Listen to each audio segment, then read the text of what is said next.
अस्सलामुअलैकुम, नमस्कार, आदाब। मैं हूं आपका दोस्त निहाल अख्तर पयामी और आप देखना शुरू कर चुके हैं आपका अपना चैनल गांव मोहल्ला। दोस्तों, देश और दुनिया की तमाम तर खबरों के लिए हमारे साथ बने रहिए। Khalid Anwar, general secretary Jamiat Ulama Kishanganj. अल्हम्दुलिल्लाह कोरोना वायरस का ये दूसरा दौर चला है। इस दौर में जमीयत उलमा किशनगंज ने वो कारनामा अंजाम दिया है जो दूसरे लोग उसके बारे में सोच भी नहीं सकते हैं।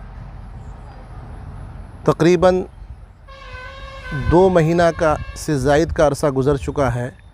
इस वक्त भी जमीयत उलमा की तमाम यूनिटें फ़ाल है और अपने मैदान में डटी हुई है और वो इस काम को अपना फ़रीज़ा समझ करके उसकी मुकम्मल अदायगी की ज़िम्मेदारी अपने ऊपर ली है और इस वक्त तमाम यूनिटें कर भी रही है।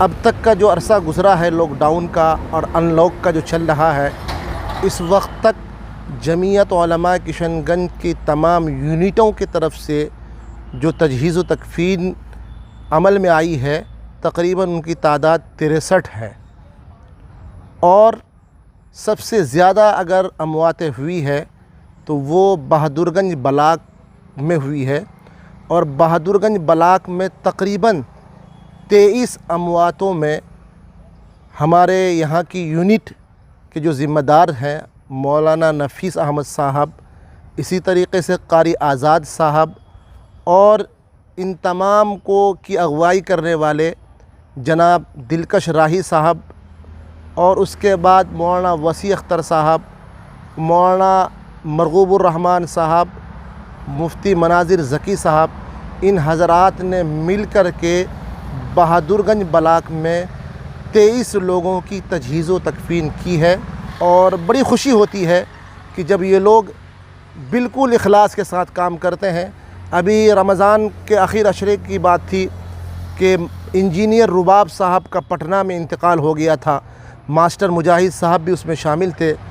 12:30 बजे के करीब, रात के 12:30 बज रहे होंगे और बारिश इस कदर तेज़ और तेज़ आंधी और हवा जिसके वजह से आदमी का बाहर ठहरना मुश्किल हो रहा था। ऐसे वक्त में मैं सलाम करता हूँ हमारे यूनिट के जांबाज़ों का, जिन्होंने 12 बजे रात को पानी में भीग करके अपनी जान की परवाह किए बग़ैर मास्टर इंजीनियर रुबाब साहब की लाश की तजहीज़ व तकफ़ीन की। मैं इसके लिए अपने यूनिट के हर फ़र्द को मुबारकबाद पेश करता हूँ और उनके इस काम के लिए उनको सलाम पेश करता हूँ। इसी तरीक़े से हमारे दिगल बैंक ब्लाक के यूनिट के ज़िम्मेदार जनाब मौलाना गुफ़रान अहमद साहब, जनरल सेक्रेटरी जमीयत उलमा दिगल बैंक के ज़ेरे निगरानी में, इसी के साथ उन्होंने 8 लाशों की तजहीज़ व तकफ़ीन कराई है और उनके साथ रहे मौलाना साबिर कासमी साहब और कारी आदिल रशीद साहब और इसी तरीक़े से सजीमुद्दीन साहब। इन लोगों ने रात को रात नहीं समझा। जब जब इनको आवाज़ दी गई, यहाँ तक कि उसी ब्लाक की एक बात है कि एक साहब का इंतकाल हो जाता है सिलीगुड़ी में और जब उसकी लाश को यहाँ लेकर आया जाता है तो उसके गार्जियन लोग उस लाश को देखने की भी ज़रूरत नहीं समझते हैं।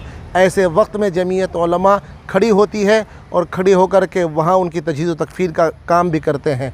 इसी तरीक़े से हमारे ठाकुरगंज ब्लाक के ज़िम्मेदार मौलाना सद्दाम साहब, मौलाना इखलाक साहब, मास्टर तहा साहब, मौलाना इकबाल कमर साहब और उनके जितने भी यूनिट के टीम है, उस तमाम हजरात ने तकरीबन 7 लाशों की तजहीज़ व तकफ़ीन की है और उन्होंने भी बारिश में भीग करके रात के अंधेरे में जब जब उनके आवाम को ज़रूरत पड़ी और उनको ख़बर मिली उस वक्त पहुंच करके वहाँ तजहीज़ व तकफ़ीन किए हैं। इसी तरीके से पुठिया ब्लाक में भी किशनगंज शहर में जनाब डॉक्टर जावेद साहब का जब इंतकाल हुआ था, रमज़ान की 5 या 6 तारीख़ रही होगी, उस वक्त सबसे पहली तजहीज़ व तकफ़ीन हमने जमीयत उलमा किशनगंज शहर यूनिट के क़ियादत में जनाब मौलाना अबू सालिक नदवी साहब और इसी तरीके से मौलाना फैज़ुर रहमान साहब, कारी मुर्शिद साहब और मास्टर मुजाहिद साहब की निगरानी में जनाब डॉक्टर जावेद साहब की तजहीज़ व तकफ़ीन की गई और इसी तरीके से वहाँ 7 लाशों की तजहीज़ व तकफ़ीन हुई है। किशनगंज ब्लॉक में भी जनाब मौलाना मंजर अकील साहब और उनके दीगर साथियों के ज़रिए से 8 लाशों की तजहीज़ व तकफ़ीन हुई है। इसी तरीके से कोचा धामन में तकरीबन 16 लाशों की तजहीज़ व तकफ़ीन हुई है। पूरे ज़िले को मिलाकर देखें तो तकरीबन 63 लाशों की तजहीज़ व तकफ़ीन जमीयत उलमा किशनगंज के यूनिटों के ज़रिए से की गई है। इसके लिए मैं बहुत ही मुबारकबाद पेश करता हूँ हमारे तमाम ब्लॉक यूनिट के ज़िम्मेदारों का, जिन्होंने रात के अंधेरे में और तेज़ धूप में और बारिश में भीग करके अपने जान को ख़तरे में डाल करके उन्होंने इन कोविड इन्फेक्शन से मरने वाले लोगों की तजहीज़ व तकफ़ीन कराई है। इसके लिए मैं बहुत बहुत उनको सलाम पेश करता हूँ और मुबारकबाद पेश करता हूँ। इसी तरीके से वैक्सीनेशन का और दूसरे मसला भी जब आता है तो यही हमारे यूनिट के ज़िम्मेदार खड़े होते हैं और इन कामों को भी अंजाम देते हैं।